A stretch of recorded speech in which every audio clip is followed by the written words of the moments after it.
Welcome to step up IAS 25th में के discussion में आपका बहुत बहुत स्वागत है। इंडिया चाइना के बीच में यूं तो कई सारे विवाद हैं, लेकिन एक विवाद सीमा को लेकर के भी है। और आज क्या फिर से 1962 की स्थिति पैदा हो रही है, इसके बारे में क्या कुछ डिटेल है हम डिटेल में देखेंगे प्रेजेंट पर्सपेक्टिव में, और साथ में हम इसके इतिहास के बारे में भी जानेंगे कि क्या कब कैसे हुआ था। इसके बारे में डिटेल आपको अगर जानना है तो बने रहिएगा अंत तक। और इसके अलावा जो आर्टिकल होगा वो कोविड-19 को टारगेट करके मैनेजमेंट स्ट्रेटजीज क्या रही हैं सरकार की, इसके बारे में बात करेंगे। तीसरा आर्टिकल आज का है फार्मर से जुड़ा हुआ, और गवर्नमेंट की जो प्रेजेंट पॉलिसीज हैं वो कैसे फार्मर को फायदा पहुंचा रही हैं या उसमें अनेबल हैं, इसकी बात करने वाले हैं। रोल ऑफ एनजीओ, सिलेबस अगर याद है तो role of NGO exactly mentioned है आपके सिलेबस में। इस पर बहुत डिटेल में आर्टिकल लिखा गया है, बहुत ही बेहतरीन तरीके से। Will discuss that also. आज कोटेशन भी दिया गया है ऐसे राइटिंग के लिए, ठीक है। मेंस के लिए क्वेश्चंस दिए गए हैं रोज की तरह, और ऑब्जेक्टिव क्वेश्चंस भी दिए गए हैं, और साथ में हम प्रीवियस डे के आंसर को भी इसी डिस्कशन के दौरान देख लेंगे। अंत तक बनना ज़रूरी है। मुझे पता लग जाता है कि कितने लोग लास्ट तक रुक रहे हैं, क्योंकि आपको लास्ट टाइम में क्वेश्चन पूछा गया था कोटेशंस को ऐड करना चाहिए या नहीं। बहुत सारे लोगों ने जवाब दिया है, लेकिन जितने की उम्मीद थी वो नंबर कंप्लीट नहीं हो पाया, लेकिन फिर भी मैंने वहाँ पर ऐड किया है आज कोटेशन को। आप लोग पूरा फ़ायदा लीजिए इस डिस्कशन से, और आप अगर अंत तक रहेंगे बने हुए तो आपका पूरा फ़ायदा होगा, ठीक है। इस बात को समझना बहुत ज़रूरी है। देखिए, आज पूरे डिस्कशन में ये सारे फैक्ट्स और पॉइंट्स आपको मिलने वाले हैं, और मैं यूं कहूं कि इससे ज़्यादा पॉइंट्स आपको मिलने वाले हैं। यहाँ पे हम बात करने वाले हैं इंडिया चाइना के बीच में जो डिस्प्यूटेड एरिया है उसके बारे में। उसके बाद हम देखने वाले हैं कि क्या हेल्थ एंड वेलनेस सेंटर का क्या रोल है, एनजीओ के बारे में बात करेंगे। कई सारे स्कीम्स जो स्टेट लेवल पर चलाई गई हैं वो कैसे काम कर रही हैं, क्या बेसिक डिटेल है उसके बारे में, और भी कई कुछ चीज़ें आपको मिलने वाला है, ठीक है। तो पहले आर्टिकल देख लीजिए एक बार ओवरव्यू, जो लोग न्यूज़पेपर में अपना कोट करना चाहते हैं। ये वाला आर्टिकल पहला होगा। उसके बाद पेंडेमिक प्रिस्क्रिप्शन के बारे में बात करेंगे, कैश ट्रांसफ़र फॉर फार्मर, और चौथा आर्टिकल होगा द पावर ऑफ पार्टनरशिप। बहुत ही अच्छा आर्टिकल नीति आयोग के सीईओ अमिताभ कांत जी के द्वारा लिखा गया है, और बहुत ही बेहतरीन तरीके से उन्होंने हर चीज़ को बताने की कोशिश की है, ठीक है। ये जो आर्टिकल है इसको आज इंक्लूड नहीं किया गया है, लेकिन ये चूंकि सिलेबस से बहुत ज़्यादा मिलता जुलता है तो हम इसको कल डिस्कस करेंगे। 5 आर्टिकल आज काफ़ी लंबा हो जाता है, इसीलिए इस आर्टिकल को हम कल डिस्कस करने वाले हैं। आंसर राइटिंग के लिए क्वेश्चंस देख लीजिए। ये 4 क्वेश्चंस आपके सामने हैं। आई डोंट नो आप में से कितने लोग आंसर लिख रहे हैं। अगर आप चारों में से चारों लिखें तो बहुत अच्छा रहेगा। आप लोग पता नहीं इधर उधर घूमते हैं, अलग अलग वेबसाइट पर जाते हैं क्वेश्चंस के लिए। यहाँ पे सब कुछ पैकेज के हिसाब से आपको मिल रहा है। आप जिस आर्टिकल को पढ़ रहे हैं उसी पर आपको क्वेश्चन दिया जा रहा है। ये ज़्यादा फायदेमंद है, इसको ट्राई करना। ज़रूर लिखा कीजिए आंसर्स को। ऑब्जेक्टिव क्वेश्चन देख लीजिए किन किन टॉपिक पर होगा, ध्यान से सुनिएगा डिस्कशन को। हम चाइना के बारे में बात करेंगे तो डिस्प्यूट है कहाँ कहाँ पर, कौन कौन सी बाउंड्री पर, उस पर क्वेश्चन आपसे पूछा गया है। दूसरा क्वेश्चन है हेल्थ एंड वेलनेस सेंटर, नाम तो सुना होगा, थोड़ा डिटेल भी देख लेंगे। कोविड-19 से जुड़े हुए कुछ इनडायरेक्ट क्वेश्चन जो प्रीलिम्स में पूछे जा सकते हैं, और उसके बाद इंडिया चाइना से फिर से एक क्वेश्चन आएगा, एंड देन हम बात करेंगे एनजीओ से जुड़े हुए कुछ टर्म्स की, फैक्ट्स की, और उससे जुड़ा हुआ ये क्वेश्चन है आपके सामने। कोटेशन है आज का, जान लीजिए। A great obstacle to happiness is to expect too much happiness, ठीक है। ये इस बात को आपको समझना है अपने पर्सनल लाइफ के लिए भी, और जीएस पेपर 4 के लिए भी। एथिक्स में आप इससे कोटेशंस का इस्तेमाल कर सकते हैं। Great obstacle to happiness is to expect too much. आपकी हैप्पीनेस में, आपकी खुशियों में जो सबसे बड़ी बाधा होती है वो आपकी खुद की एक्सपेक्टेशन ही होते हैं। अगर आज आप अपनी पढ़ाई से खुश नहीं हैं तो इसलिए क्योंकि आप और पढ़ना चाहते हैं, आप और स्कोर करना चाहते हैं। इस चीज़ को ध्यान में रखना है। एक तो ये पॉजिटिव टर्म में हमें लेके जाता है, वहीं दूसरी तरफ ये निगेटिव भी कई बार हो जाता है, तो इसका जो डिमार्केशन है वो आपके दिमाग में होना चाहिए। आइए पहले आर्टिकल पर चलें, और ये आर्टिकल आप कहाँ से एसोसिएट करेंगे, समझ में आ गया होगा अब तो, आईआर से, India and it's neighbourhood relation. आज बात करने जा रहे हैं इंडिया एंड चाइना की। बैकग्राउंड रिपोर्ट पहले देखते हैं, आखिर क्या मुद्दा है, इससे पहले का क्या मुद्दा रहा था। इस एरिया को, इस लोकेशन से आपको ध्यान से देखना है कि इंडिया और चाइना का जो बॉर्डर है वो कहाँ कहाँ पर है और इस पर डिस्प्यूट एग्जैक्टली कौन से रीजन में है। तो देखिए जो डिस्प्यूटेड एरिया है वो यहाँ इस तरफ ये वाला हिस्सा हो गया, और इधर अरुणाचल प्रदेश वाला हिस्सा, यहाँ पर काफ़ी डिस्प्यूट अक्सर भिड़ाभिड़ी होते रहती है इंडिया और चाइना के बीच में। जो यहाँ की आर्मी है उनके बीच में आप अक्सर विवाद देखते रहते हैं, ठीक है। और अभी तो रिसेंट जो इसी महीने की शुरुआत में विवाद था वो सिक्किम में भी था, उसके बारे में हम आगे बात करने वाले हैं। आइए उसको थोड़ा डिटेल से समझते हैं। वेस्टर्न सेक्टर आपने देखा, ये वाला हिस्सा हमारा हो गया, यहाँ हम इसकी बात कर रहे हैं, ये डिस्प्यूटेड एरिया। तो इसको डिस्प्यूट कब से माना गया और डिस्प्यूटेड एरिया ये कब हुआ? 1962 में वॉर होता है। भारत जाहिर तौर पर उस समय तैयार नहीं था, जहां एक तरफ जवाहरलाल नेहरू पंचशील समझौते को और मजबूत बनाने में लगे थे। आपको याद होगा पंचशील समझौते में क्या हुआ था, दोनों देशों ने आपस में ये तय किया था कि दोनों की अखंडता और संप्रभुता का सम्मान करेंगे, दोनों को पारस्परिक लाभ पहुंचाएंगे, कोई भी ऐसी नीति नहीं बनाएंगे जो दोनों को नुकसान पहुंचाता हो। और सबसे बड़ी बात जिसको आज चाइना बार बार तोड़ता है वो है आंतरिक मामलों में हस्तक्षेप नहीं किया जाएगा। आपको कई ऐसे मामले दिख जाएंगे इन दिनों जब चाइना बार बार इंडिया के इंटरनल मैटर में आने की कोशिश करता है, और सबसे बड़ा मुद्दा कौन सा है? कश्मीर का है। तो ये विवाद 1962 से शुरू होता है, जब वॉर होता है, वहाँ के नतीजे आपको मालूम है। उसके बाद चाइना के क्लेम बढ़ने लग जाते हैं। एक बॉर्डर जो तय किया गया था, बॉर्डर देखिए फिर से मैं आपको दिखाती हूँ इस इमेज को, बॉर्डर तय किया गया था कब? 1914 में, याद रखिएगा 1914 में हेनरी मैकमोहन, नाम भी याद रखिएगा तभी आपको ये जो बाउंड्री तय की गई थी उसके लाइन को क्या कहा जाता है? मैकमोहन लाइन कहा जाता है। हेनरी मैकमोहन जी के द्वारा जब ब्रिटिश इंडिया था तभी ये लाइन तय कर दी गई थी, ठीक है। इसको शिमला कन्वेंशन के नाम से भी जाना जाता है कि भाई ये चाइना का हिस्सा है और ये इंडिया का हिस्सा है। उस समय हालांकि यहाँ पर तिब्बत हुआ करता था। तो ये जो डिमार्केशन है इसको चाइना ने मानने से इनकार कब करना शुरू कर दिया? तब जब 1962 में वॉर होता है, और ये इनकर्जन तब भी बहुत ज़्यादा देखा गया था। और वही सेम स्थिति आज भी बन रही है कि चाइना अक्सर किसी न किसी गतिविधियों से भारत की टेरिटरी में आने की कोशिश करता रहता है, चाहे अपनी पेट्रोलिंग को बढ़ा करके या फिर वहाँ पे कोई कंस्ट्रक्शन वर्क का काम शुरू करके, वहाँ पर तंबू गाड़ करके। तो अलग अलग तरीके से चाइना के स्टेप्स बनते रहते हैं। तो यही उस समय में हुआ था, और तब से ये जो एरिया है वेस्टर्न सेक्टर में अक्साई चीन वाला हिस्सा वो डिस्प्यूटेड माना जाने लगा। जाहिर तौर पर ये जम्मू एंड कश्मीर का पार्ट है, और अब वहाँ पर लद्दाख हो गया, बिकॉज हमने जम्मू एंड कश्मीर को टेरिटरी में डिवाइड कर दिया। तो ये भी आपको प्रीलिम्स का फैक्ट बनता है यहाँ पर कि अब वो कहाँ पर है? लद्दाख में है, जो कि एक यूनियन टेरिटरी है आज।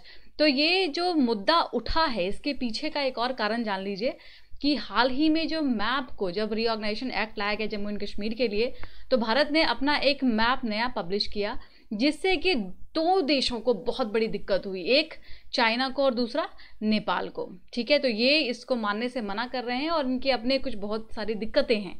तो ये सारा बैकग्राउंड आपको क्लियर रखना है, तभी आप आज के कॉन्टेक्स्ट में जो सिस्टम चल रहा है, आज जो इतनी सारी दिक्कतें हैं और कई सारी वीडियो आपने देख ली होंगी, वो आपको ठीक से समझ में आएंगी। सेंट्रल सेक्टर में क्या हिसाब किताब है? यहाँ पे कोई ऐसा डिस्प्यूट नहीं है, लेकिन जब हम प्रेजेंट इशू को डिस्कस करेंगे तो डिस्प्यूट यहाँ भी दिख रहा है। सिक्किम में जो सिक्किम का पूरा हिस्सा है उसको इंडिया ने जब अपने अंडर लिया पूरी तरीके से, पहले ये संरक्षित था भारत के अंतर्गत, लेकिन इंदिरा गांधी की गवर्नमेंट के समय में वहाँ पर एक जनमत संग्रह हुआ और उसके बाद सिक्किम को भारत में ले लिया गया। तो इसमें चाइना ऑब्वियसली इस चीज़ को रिकॉग्नाइज करता है, ठीक है, कि सिक्किम जो है पूरी तरीके से भारत का पार्ट, और यहाँ पर एक्टिविटी चाइना की कम रहती है, लेकिन 2017 से कुछ एक्टिविटीज़ इधर भी बढ़ रही हैं। एक तो डोकलाम वाला 2017 वाला केस आपको याद होगा, अभी हम डिटेल में देखेंगे। और आज के टर्म में बात करें तो नाकूला, याद रखिएगा नाथूला नहीं, नाकूला की हम बात करेंगे आगे। तो ये वाला हिस्सा है जहां पर चाइना नजर गड़ा रहा है। ईस्टर्न सेक्टर में अरुणाचल प्रदेश, यूं कहें कि पूरे के पूरे अरुणाचल प्रदेश पर ही चाइना अपना क्लेम करता है, ठीक है। हालांकि इसको बहुत अच्छे से भारत के द्वारा समझा दिया गया था, हाँ 1962 के वॉर में नहीं, इसके बाद। तो इसके बाद कब, इसको हम अगले स्लाइड में देखेंगे। तो मेजर जो एरिया है जहां पर इंकर्जन होता रहता है वो ये देखिए सारे रीजन हैं, इसको एक बार आप पढ़ लेंगे, ध्यान में इन सारे लोकेशंस को रखेंगे कि आपसे प्रीलिम्स में क्वेश्चन बन सकता है कि कौन सा एरिया कहाँ पर है, जैसे कौरिक है या फिर शिपकिला है, ये किधर है, हिमाचल प्रदेश में है। आपसे पूछा सकता है कि पैंगोंग शो जो कि अभी बहुत न्यूज़ में है, ये कहाँ पर है। तो याद रखिएगा, जब चीज़ें ज़्यादा हाईलाइटेड हो जाती है ना, तो यूपीएससी उसके आसपास के एरिया को टारगेट कर लेता है। ठीक है, जैसे चुमार पूछा जा सकता है, इधर आप देखें तो नामखाचू ये पूछा जा सकता है, क्योंकि डिस्प्यूटेड टेरिटरी की हम बात कर रहे हैं। तो इंडिया और चाइना के बीच में जो भी एरिया डिस्प्यूटेड है और जहाँ जहाँ पर इसकी एक्टिविटीज़ होती रहती है, वहाँ से क्वेश्चन बनने के आसार हैं। ठीक है, तो आइए कुछ मेजर फेस ऑफ्स की बात करते हैं। जब तनातनी होती है, एक दोनों देशों की आर्मी सामने खड़ी हो जाती है, कोई हटने का नाम नहीं लेती, तो ऐसा कब कब हुआ है। एक तो डोकलाम वाला केस आपको याद होगा, ये इसका जिक्र आर्टिकल में भी है। 2017 में आपने देखा कि क्या स्थिति रही, जून से लेकर के अगस्त तक स्टैंड ऑफ रहा, और ऐसा लग रहा था कि कहीं फिर से वैसी ही स्थिति ना पैदा हो जाए जो कि 1962 के दौरान हुई थी। तो डोकलाम क्या है, एक ट्राई जंक्शन है, ये भी जरूरी है आपको याद रखना। सिक्किम, भूटान और तिब्बत के रीजन में, ये आप चाइना कह सकते हैं, यहाँ पर ये ट्राई जंक्शन है, डोकलाम का हिस्सा, जहाँ पर डिस्प्यूट था काफ़ी ज़्यादा 2017 में। उसको खैर बाद में डिप्लोमेटिक मैटर से और डिप्लोमेटिक इंटरफेरेंस से इसको ठीक किया गया था। दीपसांग की बात करते हैं 2013 में अप्रैल में 2013 में लद्दाख की बात कर रहे हैं हम, दीपसांग वाले हिस्से में यहाँ पे फेस ऑफ हुआ 21 दिन का। ठीक है, और उसके बाद अरुणाचल प्रदेश में चलते हैं, 1962 के का वार होता है, वहाँ पर दिक्कत आती है। लेकिन 1986 में फिर से यहाँ पे टेंशन क्रिएट होता है, टेंशन शुरू होती है, ऑपरेशन फाल्कन चलाया जाता है, और फिर उसके बाद 1986 में अरुणाचल प्रदेश को फुल स्टेट घोषित किया जाता है इंडिया की तरफ से। और उसके बाद से उस एरिया में थोड़ी टेंशन कम आप कह सकते हैं। तो प्रेजेंट फेस ऑफ की बात करते हैं, प्रेजेंट सिचुएशन कहाँ है जिसमें आर्टिकल में जिक्र किया गया। ये तो आपने पूरा हिस्ट्री जाना, पूरा डिटेल जाना, अब तक क्या क्या होता चला है। प्रेजेंट बात करें, अगर हम मई मंथ की बात करते हैं, तो शुरुआत में जो दोनों आर्मी के बीच में झड़प होती है वो नाकुला का हिस्सा था। ठीक है, यहाँ पे दिक्कत होती है। और आज हम जिसकी बात कर रहे हैं वो है पैंगोंग शो। तो अभी पैंगोंग शो कहाँ पर है, लद्दाख में है, लेकिन शुरुआत में दिक्कत कहाँ पर हुई थी, नाकुला में। तो आपको कंफ्यूजन नहीं होना चाहिए, जैसे कि आपको ये लग सकता है कि ये सिक्किम वाला हिस्सा है, आप कंफ्यूज हो सकते हैं कि नाकुला भी लद्दाख में है, तो ऐसा नहीं है। Now come to the point, अभी दिक्कत है इस वाले रीजन में, यहाँ पर क्या दिक्कत है ये जान लीजिए। यहाँ पर बेसिकली पहले तो हम लेक की बात कर लेते हैं, थोड़ा सा बेसिक फैक्ट जान लीजिए इसके बारे में। ये जो पूरा लेक है आप देखिए इतना बड़ा है। ठीक है, इसमें 45 किलोमीटर का जो हिस्सा है वो भारत के कंट्रोल में आता है, और बाकी का हिस्सा जो है वो चाइना के कंट्रोल में आता है। यहीं पर फिंगर्स हैं, फिंगर्स बेसिकली छोटी छोटी पहाड़ियाँ हैं, और 8 टोटल ऐसी पहाड़ियाँ हैं जिसमें कि भारत के हिस्से में कुछ है और कुछ चाइना के हिस्से में। अब चाइना क्या करता है, जो फिंगर इंडिया के कंट्रोल में है उस पर आकर के पेट्रोलिंग करने की कोशिश करता है, और ऑब्वियसली इसका जवाब भारत को देना पड़ेगा। तो वहाँ पर जो आर्मी है वो उसके बाद झड़प करती है और उनको पीछे करने की कोशिश करती है। ये सिचुएशन आज कुछ नया नहीं है, ये पहले भी होता आया है। फिर आज नया क्या है, आज नया ये है कि ये स्थिति बहुत लंबी हो गई है, बढ़ गई है। पहले जो दोनों देशों के लीडर होते थे वहाँ पर वो आपस में चीज़ों को संभाल लेते थे, लेकिन आज ये चीज़ें रुक नहीं रही हैं। इससे यहाँ पर कुछ बात समझ में आनी चाहिए आपको। क्या बात समझ में आनी चाहिए कि चाइना कहीं ना कहीं, देखिए अभी पूरे विश्व का, पूरे वर्ल्ड की नज़र चाइना के ऊपर है। कोरोना वायरस जब से स्प्रेड हुआ है तब से चाइना को अलग अलग एंगल से टारगेट किया जा रहा है।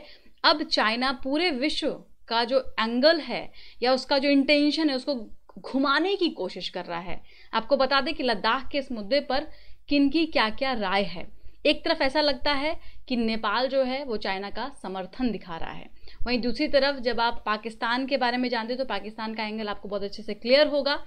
उसी में हम बात करते हैं अमेरिका की, तो अमेरिका ने ये क्लियर कट कहा है कि चाइना पूरे दुनिया का जो एक इंटेंशन है देखने का उसको बदलने की कोशिश कर रहा है और कहीं ना कहीं डोमिनेट करने की कोशिश कर रहा है। तो सबको एकजुट होने की ज़रूरत है यहाँ पर चाइना के खिलाफ, ये सीधे सीधे शब्दों में कह दिया गया है। तो आप देखिए ये जो डिस्प्यूट है उसको बढ़ाने की कोशिश हो सकता है इंटेंशनली वहाँ पर की जा रही है, हम कुछ भी क्लियर यहाँ पर नहीं कह सकते हैं। ठीक है, अब इसके बारे में जो पैंगोंग शो है इसके बारे में मैं आपको कुछ बेसिक बता दूं अगर प्रीलिम्स के हिसाब से देखेंगे तो ये एक ब्रैकिश वाटर लेक है, ध्यान रखिएगा, ब्रैकिश वाटर लेक है और ये इंडिया चाइना के बीच में है, ये भी आपको ध्यान रखना है। तो कुछ बेसिक फैक्ट्स, और यहाँ पे फिंगर्स हैं, जो छोटी छोटी पहाड़ियाँ हैं उनको फिंगर, जो वहाँ के मिलिट्री उनके द्वारा कहा जाता है, तो ये आपको याद रखना है। और एक लैंड लॉक्ड ये लेक है, ठीक है ना, लैंड लॉक्ड लेक है, ये भी आपको याद रखना है। तो आप, आई होप पूरा पिक्चर क्लियर हो गया होगा कि प्रेजेंट सिचुएशन क्या है। अब आर्टिकल पर चलते हैं।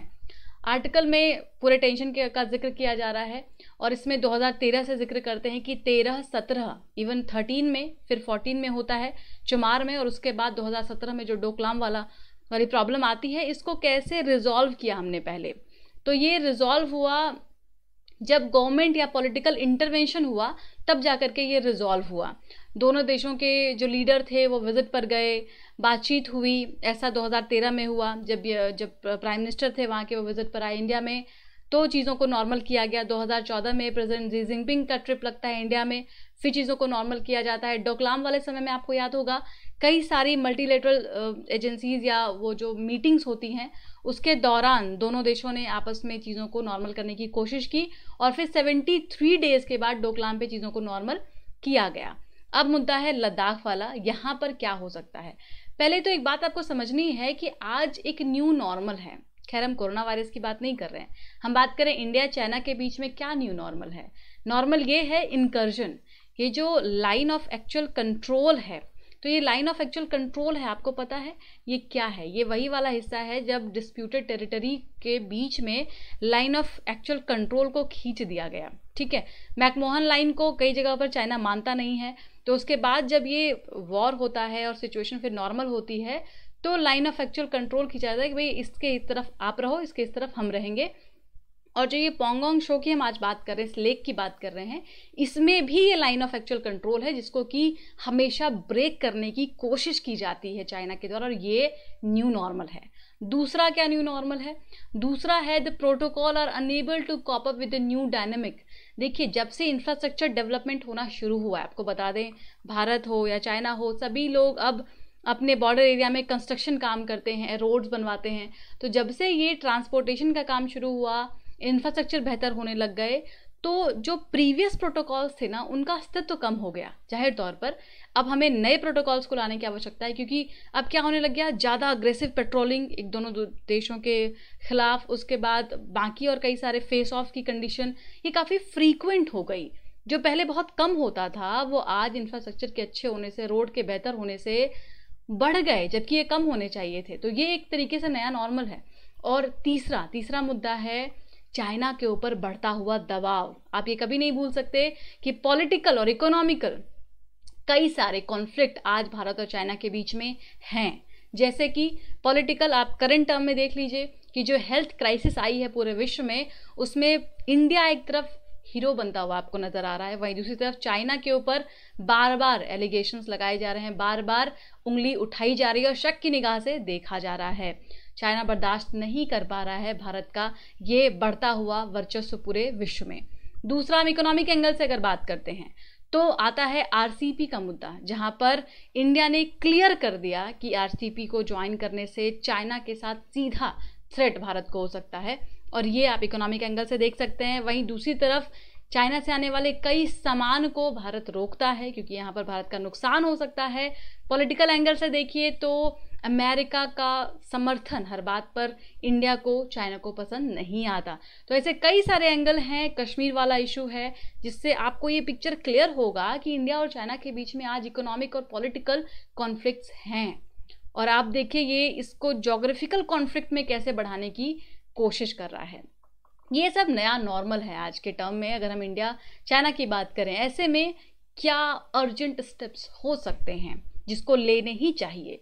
पहला तो ये कि मोदी जी को ऑपोजिशन पॉलिटिकल पार्टीज से बात करनी चाहिए, उनको कॉन्फिडेंस में लेना चाहिए। जाहिर तौर पर ये पूरे देश का मुद्दा है, ये किसी पॉलिटिकल पार्टी का मुद्दा नहीं है। तो ऑपोजिशन की पॉलिटिकल पार्टीज को साथ में लेके, कॉन्फिडेंस में लेकर के इस क्राइसिस को कंट्रोल करने की कोशिश करनी चाहिए। दूसरा, the need of an early political concentration between the India busy on exploring way to end this standoff। दोनों देशों को आपस में बात करके इस स्टैंड ऑफ को ख़त्म करना होगा और जो ये क्राइसिस है दोनों देशों के बीच में उसको नॉर्मल करना होगा। इसके लिए पॉलिटिकल कंसंट्रेशन काफ़ी ज़रूरी हो सकता है। और तीसरा है the renewed effort of resolving the conflict over the boundary dispute must necessarily complement and the management of the frequent crisis का मैनेज करना इसको बहुत ज़रूरी है।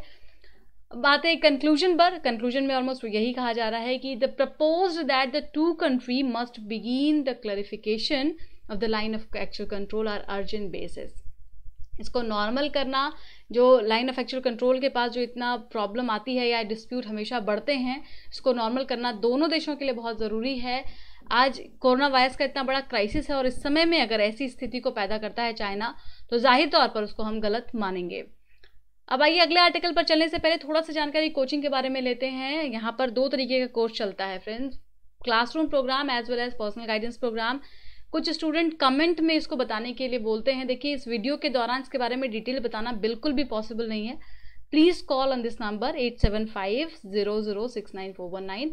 आपको वहाँ पर सारी डिटेल इस पूरे प्रोग्राम के बारे में दी जाएंगी। पर्सनल गाइडेंस क्या है, कैसा है और आपका क्या फ़ायदा होगा, ये सब कुछ आपको बताया जाएगा। तो प्लीज़ आप कॉल करिए नंबर पर, ठीक है। आइए आगे बढ़ते हैं अगले आर्टिकल पर। पेंडेमिक की बात करते हैं और बहुत ही अच्छा एंगल उन्होंने डिस्कस किया है। इसको जीएस पेपर 2 से सोशल जस्टिस एसोसिएट कर दीजिए, ठीक है। यहाँ पे हम 2 क्राइसिस को झेल रहे हैं। पहला क्राइसिस क्या है? ऑब्वियसली हेल्थ क्राइसिस है, कोरोना वायरस से कैसे बचाया जाए लोगों को। और दूसरा क्राइसिस है लाइवलीहुड क्राइसिस, यानी कि इकोनॉमी का क्राइसिस, जिसको कि पूरा भारत आज झेल रहा है। क्योंकि जब हम हेल्थ क्राइसिस को बचाने की कोशिश करते हैं तो हमें लॉकडाउन करना पड़ता है, और लॉकडाउन करना पड़ता है तो सारे काम जो है वो बंद हो जाते हैं, ठप हो जाते हैं, और उसके बाद हमें लाइवलीहुड क्राइसिस को झेलना पड़ता है। No flattening the curve. अब देखिए, जब एक तरफ हम वायरस को काउंटर करने की कोशिश कर रहे हैं, एक तरफ हम लोगों को बचाने की कोशिश कर रहे हैं, तो वही दूसरी तरफ हमें लोगों को अपॉर्चुनिटीज़ भी प्रोवाइड करनी होगी। जैसे हम अगर वायरस से होने वाले जो फैलने वाला इतना जो पेंडेमिक फैल रहा है या ये जो लोगों में बढ़ता जा रहा है, अगर हम उसको कम कर रहे हैं तो उसके बाद हमें ये भी सोचना है कि जो इकोनॉमिक टर्म्स एंड कंडीशंस हम बना रहे हैं वो कैसे बना रहे हैं और उसके लिए क्या बेसिस पॉइंट्स होने चाहिए। तो बहुत ही सिंपली इसका सॉल्यूशन ढूंढने की कोशिश करेंगे। तो यहाँ पर उसका सॉल्यूशन ये बता रहे हैं। पहला तो ये कि कॉम्प्रिहेंसिव टेस्ट होना चाहिए और आइसोलेट करना चाहिए। इसके लिए ऑब्वियसली गवर्नमेंट को सामने आना होगा। और दूसरा है to build testing laboratories all 7000 blocks across the country. तो इनका कहना है कि आप पहला काम क्या कीजिए, मैसिव लेवल पर, कॉम्प्रिहेंसिव लेवल पर टेस्ट करवाइए और जिनका पॉजिटिव निकलता है उसमें उनको आइसोलेशन में डालिए। दूसरा, ज़्यादा से ज़्यादा लेबोरेटरीज बनाने की ज़रूरत है। और तीसरा, build dedicated infectious disease ward. और अब जैसे हॉस्पिटल्स में अलग अलग वार्ड होते हैं ना, इमरजेंसी वार्ड होता है, ये होता है, वो होता है, अब हर जगह पर जितने भी डिस्ट्रिक्ट हॉस्पिटल हैं पूरे भारत में, वहाँ पर एक इन्फेक्शस डिजीज़ वार्ड बनाया जाना चाहिए। बिकॉज इन्फेक्शस डिजीज़ सिर्फ कोरोना वायरस ही नहीं है, अभी हम आगे देखेंगे कि टीबी से कितने सारे लोग मरते हैं हर साल। तो इस तरीके के जो डिजीज़ हैं, जो इन्फेक्शस डिजीज़ हैं, उनके लिए अलग से वार्ड बनाया जाना चाहिए। नेशनल कोविड मैनेजमेंट स्ट्रेटजी की हम बात करते हैं आगे, कि वैक्सीन जब तक नहीं मिल जाता, ठीक है, तब तक इसके लिए हम प्रिकॉशंस ही ले सकते हैं, राइट। प्रिकॉशंस ले सकते हैं, आप प्रोटेक्शन दे सकते हैं लोगों को। और इसमें जो कॉन्टैक्ट ट्रेसिंग और टेस्टिंग है, ये बहुत ज़्यादा काम आ सकता है। This provide a road map for a future in which Indian citizen are confident that their health and economic future are protected against the virus. आप समझ रहे हैं, ये जब तक वैक्सीन नहीं आया तब तक तो हम कुछ कह नहीं सकते कि वायरस चला जाएगा, ख़त्म हो जाएगा। बहुत सारे लोग कहते हैं कि आपको वायरस के साथ ही अब जीना पड़ेगा। तो जब वायरस के साथ ही हमें जीना है तो हमें एक ऐसी स्थिति बनानी पड़ेगी जहाँ पर जो सिटीजन हैं वो कॉन्फिडेंटली काम करें। उनको ये पता होना चाहिए कि अगर वो अफेक्ट भी होते हैं तो सरकार ने उनके लिए कई सारी सुविधाएं दे रखी हैं, उनको बहुत आसानी से हॉस्पिटलाइज कर दिया जाएगा, उनको बहुत आसानी से वेंटिलेटर की सुविधा मिल जाएगी, उनको बहुत आसानी से जो मेडिकल फैसिलिटीज़ है वो मिल जाएगी और वो प्रोटेक्टेड हैं पूरी तरीके से। तो ये दोनों एंगल को सरकार को यहाँ पर ध्यान रखना है।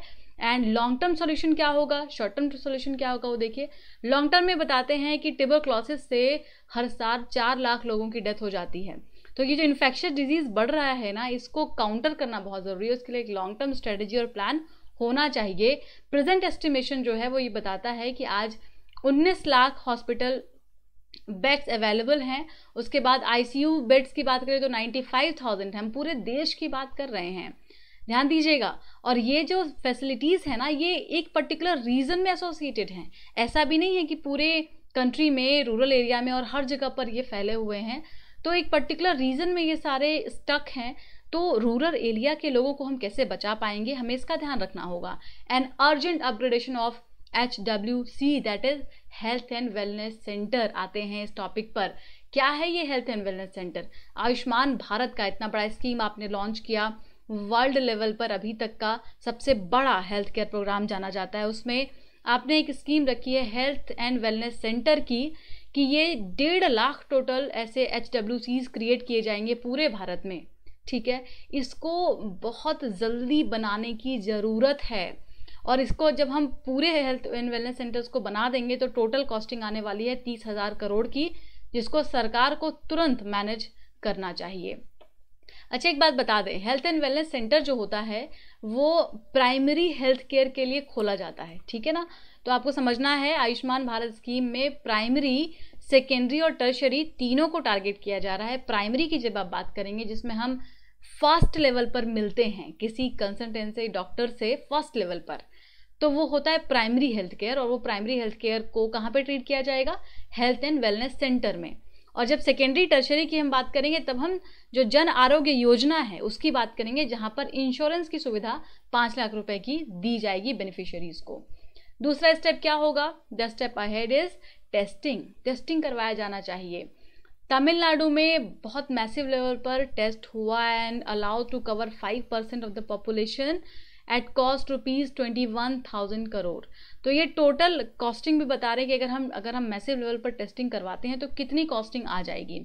उसके बाद है कॉन्टैक्ट ट्रेसिंग। कॉन्टैक्ट ट्रेसिंग आप कैसे करेंगे? इसमें आप आशा वर्कर की मदद ले सकते हैं, और जितने भी विलेज लेवल पर आशा वर्कर काम करती हैं उनको ट्रेन किया जाए, उनको बताया जाए कैसे काम करना है, और कॉन्टैक्ट ट्रेसिंग सर्विलांस उनके जरिए किया जा सकता है। इसके लिए आपका खर्चा आएगा 10,000 करोड़ रुपए का पर ईयर। आप समझ रहे हैं कि ये हर सॉल्यूशन को बताने के बाद बता रही है कि कितने कॉस्टिंग आएगी आपकी। उसके बाद तीसरा है क्वारंटाइन, जो कि बहुत ज़रूरी है और कहीं कहीं पर अभी नहीं भी हो रहा है। तो क्वारंटाइन बहुत ज़रूरी है। जिनका कि आता है पॉजिटिव केस, उसके लिए आप क्वारंटाइन सेंटर खोलिए और उसके लिए अलग अलग सुविधाएं आप प्रोवाइड कर सकते हैं। टोटल आपकी कॉस्टिंग आने वाली है 30,000 करोड़ रुपए की। पांचवा बताते हैं मास्क फॉर ऑल। जितने भी लोग हैं सबको मास्क दिया जाना चाहिए सरकार की तरफ से, ठीक है। ये बहुत ज़रूरी है इस पूरे वायरस से बचाने के लिए लोगों को, और इसमें टैक्स सब्सिडी सरकार दे सकती है। और ये इसकी कॉस्टिंग बता रही है 10,000 करोड़ रुपीज़ का। तो आपको समझ में आ गया कि इन्होंने सॉल्यूशन बताया है कि अगर हमें इस नए नॉर्मल में जीना है तो सरकार को फर्स्ट लेवल पर कौन कौन से काम करने होंगे। It is important to keep in mind that approximately 1 lakh diagnosis laboratories which include pathology, laboratory, radiology center exist in India. तो आज भारत में जितने ये पैथोलॉजीज वगैरह एग्जिस्ट करते हैं उनको स्ट्रॉन्ग बनाना होगा, इनके नंबर्स को बढ़ाना होगा। इसके लिए पब्लिक प्राइवेट पार्टनरशिप की ज़रूरत पड़ेगी। Getting my point? तो आप अकेले कोई भी काम नहीं कर सकते, इसमें आपको पब्लिक प्राइवेट पार्टनरशिप पर जाना होगा, NGO की मदद लेनी होगी। जितने भी ब्लॉक हैं, ब्लॉक लेवल पर चीज़ों को स्ट्रॉन्ग बनाना होगा। जो कम्युनिटी है, कम्युनिटी पार्टिसिपेशन बहुत ज़्यादा मैटर करेगा यहाँ पर। और इसमें टोटल कॉस्टिंग जो सरकार की आने वाली है उनको उसके बारे में आगे सोचना होगा। तो ये ओवरऑल इन्होंने इस पूरे पेंडेमिक को अगर हम इकोनॉमी और हेल्थ दोनों के पर्सपेक्टिव से देखते हैं तो कैसे मैनेज कर सकते हैं, बहुत ही बेहतरीन तरीके से एक्सप्लेन किया है। अगला आर्टिकल बात करेंगे cash transfer for farmers, Ashok Gulati ji. आपको इनका समझ में आ गया होगा कि इन्होंने क्या लिखा होगा, लेकिन आज का एंगल थोड़ा सा डिफरेंट है। GS paper 3 Indian economy agriculture में आ जाएगा ये पूरा सेक्शन। फिर GS पेपर 2 सोशल जस्टिस में भी आ जाएगा, बिकॉज हम अल्टीमेटली गवर्नमेंट स्कीम और वेलफेयर स्कीम की बात कर रहे हैं वल्नरेबल लोगों के लिए। आइए मेन आर्टिकल में क्या कहा गया है। इन्होंने कहा कि बहुत कम समय लगा ये पता करने में कि गवर्नमेंट ने जो 20 लाख करोड़ रुपए का अनाउंसमेंट किया है ये 10% नहीं है GDP का, बल्कि 1% है। ठीक है, हमने इसको पे डिस्कशन किया था बहुत डिटेल में, आपको याद होगा कैसे इन्होंने लास्ट आर्टिकल में बताया था कि ये जो पूरा एलोकेशन सरकार ला रही है इसमें सरकार ने ज़्यादातर स्कीम में गारंटी प्रोवाइड की है, डायरेक्ट मनी को मार्केट में इन्फ्लक्स नहीं किया है, याद रखिएगा। तो डायरेक्ट जो मनी मार्केट में डाला जा रहा है, यानी कि हम कैश की बात कर रहे हैं, वो मात्र 1% है और जिसका बहुत ज़्यादा फायदा शॉर्ट टर्म में नहीं मिलेगा। लीस्ट टू गेट, इनका कहना है कि जो सबसे ज़्यादा अफेक्टेड हैं, फार्मर, माइग्रेंट लेबरर्स, इनको कुछ ज़्यादा मिला नहीं है। अगर आप फार्मर की बात करते हैं तो बेचारे अनियन और टमाटर जिनको कि प्रोडक्शन करने में उनको 10 रुपये पर केजी पड़ रहा है, उनको सिर्फ 6 रुपये पर किलो के हिसाब से बेचना पड़ रहा है भारत की लार्जेस्ट मंडीज में। अब आप कहेंगे इतने सारे रिफॉर्म तो किए सरकार ने। आपको बता दें कि जो रिफॉर्म किए हैं उनके इम्प्लीमेंटेशन में समय लगता है और जब तक वो पूरी तरीके से इम्प्लीमेंट ना हो जाए इसका खामियाजा लोगों को भुगतना पड़ता है। और आज देखिए फार्मर इतने बड़े बड़े मंडीज में उनका नुकसान हो रहा है, जो मिल्क प्रोड्यूसर हैं, जो फ्लावर्स ग्रो करते हैं, इन सभी का नुकसान हो रहा है। तो आज इतने बड़े पैकेज में फार्मर के लिए या उन माइग्रेंट वर्कर के लिए जो इससे सबसे ज़्यादा अफेक्टेड हैं ज़्यादा कुछ नहीं मिला।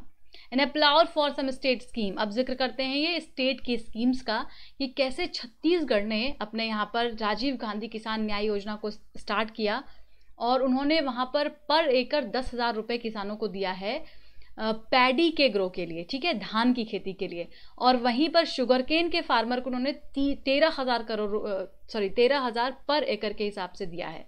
तो हम किसकी बात कर रहे हैं? छत्तीसगढ़ में चले हुए स्टेट के स्कीम की, राजीव गांधी किसान न्याय योजना। प्रीलिम्स के लिए भी इंपॉर्टेंट है, याद रखिएगा। The scheme will extended to farmer and other crop. इस स्कीम को आगे भी बढ़ा दिया गया। जब से ये पेंडेमिक आया तो जो लैंडलेस लेबर थे ना उनको भी ये स्कीम में जोड़ दिया गया। तो इससे क्या होगा, उनको मदद मिल जाएगी और इससे मनी का डायरेक्ट इन्फ्लक्स हो जाएगा मार्केट में, फार्मर किसानों के हाथ में सीधा पैसा पहुंच जाएगा और उसको वो आगे यूज़ कर सकते हैं। Chhattisgarh is not only the state, सिर्फ ऐसा नहीं कि छत्तीसगढ़ ऐसा काम कर रही है, कई और राज्य हैं। तेलंगाना में भी सेम काम हो रहा है, कैश ट्रांसफ़र कर रहे हैं सरकार किसानों को 4,000 पर एकड़ के हिसाब से, वहीं 5,000 पर एकड़ खरीफ फसल के लिए दिया जाएगा। तो याद रखिएगा। उसके बाद ओडिशा का स्कीम याद होगा, कालिया स्कीम, कृषक assistant and livelihood income augment, इसमें भी सेम पैटर्न को यूज़ किया जा रहा है। वेस्ट बंगाल में कृषक बंधु योजना, झारखंड में हाल ही में चलाया गया मुख्यमंत्री कृषि आशीर्वाद योजना, इनकम सपोर्ट स्कीम्स हैं ये सारे। आप इसका जिक्र कर सकते हैं अपने आंसर राइटिंग में। प्रीलिम्स के लिए आपको इनके फैक्ट्स को एक जगह पर लिखना होगा, क्वेश्चंस यहाँ से पूछे जा सकते हैं, ठीक है। तो इनकम सपोर्ट पॉलिसी को जब स्टेट गवर्नमेंट लेके आ रही है तो उसका फ़ायदा ये होगा कि किसानों के हाथ में डायरेक्ट कैश आएगा और वो उसको आगे यूज़ कर पाएंगे अपने अगले फसल के लिए। इससे डिमांड क्रिएट होगा, मार्केट में डिमांड क्रिएट होगा तो ऑटोमेटिकली प्रोडक्शन बढ़ेगा, एम्प्लॉयमेंट जनरेट होगा और चीज़ें ठीक हो जाएंगी। अब आते हैं टेनेंसी के ऊपर। इनका कहना है कि कुछ ऐसे सेक्टर हैं जिसको कि टच ही नहीं किया गया है। टेनेंसी मतलब आपको पता है ना, ये जो ज़मींदार होते हैं जब वो अपनी ज़मीन को किसी दूसरे को खेती करने के लिए कुछ समय के लिए देते हैं, ठीक है, तो उनको टेनेंसी कहते हैं। और ये लैंड रिफॉर्म का एक बहुत इंपॉर्टेंट पार्ट है। आपको बता दें लैंड रिफॉर्म बहुत इंपॉर्टेंट चैप्टर है जिसको आपको बहुत डिटेल में जानना है। तो इनका कहना है कि जो ये डाटा है ना टेनेंसी का, ये सरकार के पास है ही नहीं, कोई रिकॉर्ड नहीं है टेनेंसी का। सरकार के पास सिर्फ 10% है, जबकि टोटल ओवरऑल 50% टेनेंसी है और इसका कोई रिकॉर्ड गवर्नमेंट के पास नहीं है। तो गवर्नमेंट जो ये स्कीम लाती है, प्लान लाती है, वो किसानों तक पहुंचेगा कैसे और वो उनके पास कैसे पहुंचेगा जो कि लैंडलेस है, जिनके पास ज़मीन है ही नहीं। सरकार क्या कर रही है, पैसे को जो लैंडलॉर्ड्स हैं उनके अकाउंट में ट्रांसफ़र कर रही है ताकि ये लैंडलॉर्ड उन पैसे को उन किसानों को दे दें जो उनका खेत कर रहे हैं। अब आप इमेजिन कर सकते हैं कि इसमें से कितने लैंडलॉर्ड ऐसे होंगे जो इतने ईमानदार होंगे जो ले जा करके पैसा किसानों के हाथ में दे देंगे। इसका क्या तरीका है, कैसे इसको नॉर्मल किया जाए, तो वे आउट भी इन्होंने बताया है कि इसका सबसे अच्छा तरीका है अवेयरनेस।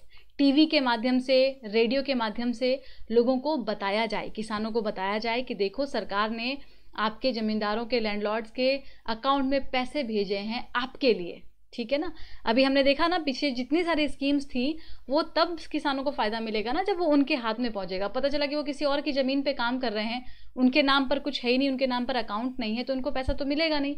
तो जो रियल टिलर्स हैं उनके लिए पैसे सरकार दे रही है, ये उनको बताया जाना चाहिए। और ये सबसे इम्पॉर्टेंट काम है अगर हम इसमें करप्शन और लीकेज को ख़त्म करना चाहते हैं, रोकना चाहते हैं। तो इससे मनरेगा को भी जोड़ के इन्होंने बताया है कि मनरेगा का काम जो आप करवाते हैं, कहीं पर गड्ढे खुदवा दिए, कहीं पर कुछ काम करवा दिए, उसको आप सही जगह पर यूज़ कीजिए, फार्म ऑपरेशंस में उन लेबर्स का इस्तेमाल कीजिए, तो उससे ज़्यादा फ़ायदा मिल पाएगा ओवरऑल। कंक्लूजन का में किनका कहना है कि कई सारे स्कीम्स हैं जिनको गवर्नमेंट लेकर के आई है, पीएम किसान है, मनरेगा है, अदर सब्सिडी स्कीम्स गवर्नमेंट चलाती है, and these schemes amount 5 lakh crore that good sum of money to start basic income cover for poor households. तो यहाँ पे इसका इम्प्लीमेंटेशन और उन लोगों तक ये सारी स्कीम्स पहुँच जाए, कैश ट्रांसफ़र हो जाए, ये ज़्यादा ज़रूरी है। और साथ ही गवर्नमेंट जो इतना बड़ा प्लान लेकर के आई है उसमें गवर्नमेंट को ये समझना होगा कि इसमें अभी कैश ट्रांसफ़र और भी डायरेक्ट कैश ट्रांसफ़र कितना ज़्यादा ज़रूरी हो सकता है। अगला आर्टिकल देखेंगे, द पावर ऑफ पार्टनरशिप। बात करते हैं इसकी, सोशल जस्टिस से ऐड कर दी है जीएस पेपर 2 में। इस कोविड-19 के दौरान एनजीओ का क्या पार्टिसिपेशन रहा, अगर वो नहीं रहते तो क्या होता, आइए इसकी बात करते हैं। Partnership is the biggest strength. आपने भी फील किया होगा जब आपसे अकेले करंट अफेयर्स खत्म नहीं होता तो अपने दोस्त के पास जाते हैं कि यार करंट अफेयर्स में ये आधा पार्ट तुम कर लो, आधा मैं कर लेता हूँ और दोनों का मिला के पूरा हो जाएगा, है ना। लेकिन हाँ, उसके बाद रिवीजन ज़रूरी होता है। तो पार्टनरशिप हमेशा बहुत इंपॉर्टेंट होता है, एक बहुत बड़ा स्ट्रेंथ प्रोवाइड करता है, और उसका एग्जाम्पल आज इस कोविड-19 के एपिडेमिक के दौरान देखने को मिला। चाहे कई सारे एम्पावरमेंट ग्रुप को बना करके मिला हो, गवर्नमेंट ने अलग अलग एम्पावर्ड ग्रुप बनाए थे जिसको कि जितने भी स्कीम्स लाए थे उनको इम्प्लीमेंट करने के लिए लगाया गया था। कई सारे स्टेक होल्डर्स को बुलाया गया था, उसमें से एनजीओ भी एक थे। एनजीओ से कहा गया या जो प्राइवेट सेक्टर्स थे उनको इंक्लूड किया गया, इंटरनेशनल डेवलपमेंट ऑर्गेनाइजेशंस को शामिल किया गया। तो ये 3 जो की स्टेक होल्डर इनको दिमाग में रखना है, पहला एनजीओ, दूसरा प्राइवेट सेक्टर और तीसरे इंटरनेशनल डेवलपमेंट ऑर्गेनाइजेशंस। तो इन्होंने कैसे हैंडल किया पूरे इस जॉब को, पेंडेमिक को मैनेज करने का, उसके बारे में बात करेंगे। Vertical as well as horizontal partnership, दोनों पार्टनरशिप रहा। वर्टिकल मतलब विद इन द ऑर्गेनाइजेशन में ही जो एक के बाद हायरार्की होती है, उसमें आपस में कोऑर्डिनेशन, और हॉरिजॉन्टल मतलब अदर स्टेक होल्डर्स के साथ पार्टनरशिप यहाँ पर किया गया। एनजीओ के रोल की बात करते हैं जो बहुत ज़रूरी है और आज के डिस्कशन का पॉइंट है। एनजीओ ने बहुत अच्छा काम किया इस दौरान। इन्होंने कई जगह पर कम्युनिटी किचन चलवाए, राइट। 92,000 ऑर्गेनाइजेशंस थे जिनके साथ पार्टनरशिप के लिए काम किया गया, और डिस्ट्रिक्ट एडमिनिस्ट्रेटर जो हैं उन्होंने मिल करके इसमें कंट्रीब्यूट किया। खास करके जितने भी स्टेट के चीफ सेक्रेटरीज थे उन्होंने रिक्वेस्ट किया, अर्ज किया एनजीओ से कि वो इतनी पेंडेमिक में साथ दे उनका, और एज अ नोडल ऑफिसर तो उन्होंने मिल करके कोऑर्डिनेट किया। इसके बाद एनजीओ ने भी बहुत अच्छा काम किया लोकल लेवल पर, लोगों को अवेयर करना, सोशल डिस्टेंसिंग सिखाना, कम्युनिटी किचन उन्होंने ओपन किया, लोगों को फूड प्रोवाइड करना, जिनके पास घर नहीं था उनके लिए शेल्टर की व्यवस्था करना, है ना। तो ये सारे काम एनजीओ ने किए और बहुत ही अच्छे से किए। बच्चे, एल्डरली पीपल, इन सभी को कैसे मैनेज करना है कैंप में, सोशल डिस्टेंसिंग को कैसे रखना है। कुछ एक एनजीओ का नाम भी यहाँ पर लिखा है, आप इसको पढ़ सकते हैं, इनको याद कर सकते हैं ताकि आप अपने आंसर में इनको लिख सकें। अगर आप नाम लिखते हैं ना एग्जैक्टली, इसे अक्षय पात्र फाउंडेशन है, बहुत ही फेमस है ये काफ़ी, इनका नाम आप लिख सकते हैं अपने आंसर में, इससे काफ़ी फ़ायदा मिलेगा। बड़े लेवल पर bill and Melinda Gates foundation तो है ही, ये तो आपको पता ही होता है, तो इनका नाम याद रखिएगा। बचपन बचाओ आंदोलन किसका है ये आप कमेंट बॉक्स में बताएंगे। बचपन बचाओ आंदोलन बहुत फेमस है ये और बहुत इंपॉर्टेंट है, ये कमेंट बॉक्स में बताइएगा। अब आगे बात करते हैं न्यू अपॉर्चुनिटीज़, आगे क्या क्या अपॉर्चुनिटीज़ हैं। तो जाहिर तौर पर इन सभी चीज़ों को, जितनी बातें भी हमने की, उसको आप जोड़ दीजिए एक जगह पर। आज किस चीज़ की ज़रूरत है? आज हमें इंफ्रास्ट्रक्चर को इन्हांस करने की ज़रूरत है, ट्रेनिंग को प्रोवाइड करने की ज़रूरत है, ठीक है। उसके बाद जो बेसिक एमेनिटीज़ हैं जिसकी ज़रूरत है, उसमें आप वेंटिलेटर को ले लीजिए, एआई पावर्ड चीज़ों को ले लीजिए, डॉक्टर से ऑनलाइन कैसे कांटेक्ट किया जा सकता है, फिर थर्मल इमेजिंग कैमरास की ज़रूरत है। इन सभी चीज़ों में पब्लिक प्राइवेट पार्टनरशिप का होना बहुत ज़रूरी है, और ये अभी हमने किया, इतनी चीज़ों को हमने अचीव किया इस दौरान। आगे बताते हैं where do we stand today. इतने के बाद जब इतना सारा पार्टिसिपेशन रहा एनजीओ का, काफ़ी अच्छी लीडरशिप रही, मल्टीपल एजेंसीज़ ने हमारे साथ मिलकर के काम किया, तो आज भारत किस स्थिति में है ये मैं आपको बताती हूँ। इस पेंडेमिक के पहले यानी कि 3 महीने पहले not a single N95 mask or personal protective equipment that is PPE was manufactured in India। आपको याद होगा जब ये वायरस अटैक होता है उसके बाद सबसे ज़्यादा क्राइसिस N95 मास्क और PPE किट की हुई थी, और आज इंडिया ऐसी स्थिति में है कि टोटल 104 डोमेस्टिक फर्म हैं जो इन PPE को बनाते हैं, और 4 मैन्युफैक्चरिंग ऐसे एंटिटीज़ हैं जो कि N95 मास्क को बनाते हैं। तो आज इंडिया में enough mask, enough PPE kit available है और लगातार इस पर डेली बेसिस पर काम होता जा रहा है। Domestic manufacturing of ventilators has strengthened manifold. कई सारे वेंटिलेटर्स बनाए गए और आगे भी इस पर काम जारी है डोमेस्टिक लेवल पर, यानी कि मेक इन इंडिया के तहत ये सारे काम हो रहे हैं, इंडियन इंडस्ट्रीज को ऊपर बढ़ाया जा रहा है। तो कहीं ना कहीं हम इसको अपॉर्चुनिटीज की तरह यूज कर रहे हैं। कंक्लूजन में ये कहा गया है, सोसाइटी, सिविल सोसाइटी, एनजीओज, ये सारे बैकबोन होते हैं सोसाइटी का। याद रखिएगा, ये ऐसे लाइन है, इसको अपने आंसर में डायरेक्ट कंक्लूड कर सकते हैं। The civil society, volunteer and NGOs constitute the backbone of the collective articulation of the citizen interest of the democracy. और यहाँ पे जब हम एक दूसरे के साथ मिलकर के काम करते हैं, पार्टनरशिप के साथ काम करते हैं, और वो भी वर्टिकल एंड हॉरिजॉन्टल पार्टनरशिप, तो वो एक नया ही रूप लेता है और वो बहुत ही अच्छे रिजल्ट में आपको वापस मिलता है। मेंस के लिए क्वेश्चन देख लीजिए, चारों क्वेश्चन आई होप अब आपको क्लियर हो जाएगा। इंडिया चाइना के बारे में अब लिखने को कहा जाए तो मुश्किल तो नहीं लगेगा, उन सारे पॉइंट्स को लिख दीजिएगा। यहाँ पर रिलेशन की बात की गई है, कॉन्फ्लिक्ट तो बताना ही है, साथ में कुछ कोऑपरेशन को भी आप बताइएगा, आपके आंसर को वेटेज मिलेगा, डिस्कस करने को कहा गया है। बाकी क्वेश्चंस को देख लें। आगे हम चलते हैं ऑब्जेक्टिव क्वेश्चन पर। ये क्वेश्चंस है, इसको आपको सॉल्व करना है और कमेंट बॉक्स में आंसर ज़रूर करना है। पसंद आता है ना ये डिस्कशन तो लाइक किया कि जैसे लास्ट डे हमने देखा कि 100 लाइक्स को क्रॉस कर लिया हमने, तो थैंक यू वेरी मच, ये आपकी वजह से हो पाया। जैसे आप लोग लाइक करते हो वैसे आप लोग कमेंट भी किया करो। क्वेश्चन है, दूसरा क्वेश्चन वेलनेस सेंटर पर है, इसको ज़रूर कीजिएगा, हम इसको खैर अगले दिन डिस्कस भी करते हैं। ये सारे क्वेश्चन को आंसर आपको कमेंट बॉक्स में करना है, ठीक है। पिछले दिन का क्वेश्चन का आंसर देख लेते हैं। काला पानी डिस्प्यूटेड एरिया, आंसर है ए, इंडिया और नेपाल के बीच में डिस्प्यूट है। दूसरा रॉन्ग है क्योंकि रिवर गंडक नहीं है, रिवर काली है, यहाँ पर याद रखिएगा। और दूसरा क्वेश्चन था पीएम जय से जुड़ा हुआ, आंसर है डी। दोनों ही गलत स्टेटमेंट है क्योंकि 5 लाख रुपीज़ जो है वो 50 करोड़ नहीं बल्कि 10 करोड़ फैमिली को और 50 करोड़ इंडिविजुअल को दिया गया है, और ये प्राइमरी हेल्थ केयर में नहीं दिया जाता, ठीक है, इसको सेकेंडरी और टर्शरी में दिया जाता है। अगला क्वेश्चन है फिजिकल स्पेंडिंग ऑफ गवर्नमेंट से जुड़ा हुआ, आंसर है सी। दोनों स्टेटमेंट बिल्कुल सही हैं। जब भी सरकार अपने खर्चे बढ़ाएगी तो इन्फ्लेशन होगा, क्योंकि लोगों के पास पैसा जाएगा, डिमांड बढ़ेगी, डिमांड बढ़ेगी तो ऑटोमेटिकली महंगाई बढ़नी शुरू हो जाएगी। It help in generating employment, employment generate होगा तभी तो सभी लोग कह रहे हैं सरकार को खर्चा कीजिए, खर्चा कीजिए, तो ये आपको समझ में आना चाहिए। पंचेश्वर डैम से क्वेश्चन है, दोनों स्टेटमेंट बिल्कुल सही है। ये जो पंचेश्वर डैम है ये कहाँ बना हुआ है, इंडिया नेपाल के पार्टनरशिप पे काली रिवर पर बना हुआ है, ठीक है। 5वां सवाल था, Nepal share boundary with the 4 Indian state, बिल्कुल गलत है ना, 5 इंडियन स्टेट है इसमें। Madhesi problem obviously India Nepal के बीच में, बांग्लादेश नहीं है, याद रखिएगा डी, दोनों गलत हैं इसमें। आज के लिए इतना ही, thank you so much. Please subscribe करें जो लोग नए लोग हैं, लाइक करें, ज़रूर करें, कमेंट करें, अच्छे अच्छे कमेंट, बहुत मज़ा आता है पढ़ के, बहुत अच्छा लगता है, ऐसा लगता है कि पता नहीं कौन सा हमने अच्छा काम यहाँ पर किया है। तो प्लीज़ आप लोग ऐसे अप्रिशिएट करते रहें, अपने दोस्तों को शेयर करना बिल्कुल मत भूलिए, उन तक पहुंचना ज़रूरी है। आप देखिए कि हमारे व्यूज़ लगातार बढ़ रहे हैं। हमने जब शुरुआत किया था तो हम काफ़ी कम हो गए थे, लेकिन अभी हम फिर से 800 व्यूज़ पर पहुंच जा रहे हैं। कोशिश कीजिए आप लोग और थोड़ा शेयर करेंगे तो ये और बढ़ जाएगा। तो आज के लिए इतना ही, थैंक यू सो मच, कल फिर मिलते हैं।